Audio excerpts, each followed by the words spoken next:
Ikinalugod ni Pangulong Ferdinand R. Marcos Jr. ang resulta ng SWS survey na nagpapakita ng mas maraming Pilipino ang nasisiyahan sa kung paano magtrabaho ang pamahalaan sa ilalim ng kanyang administrasyon.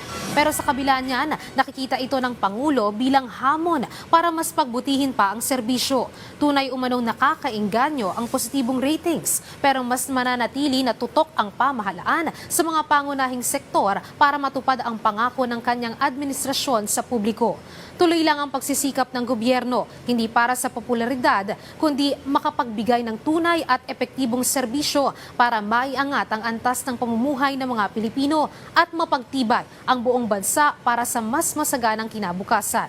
Sa nasabing survey, pumalo sa Good Plus 40 ang grado ng administrasyon nitong Hunyo mula sa Moderate Plus 29 noong Marso. Lumabas din na 62% ng mga sinurvey ay kontento sa pamamahala ng Pangulo.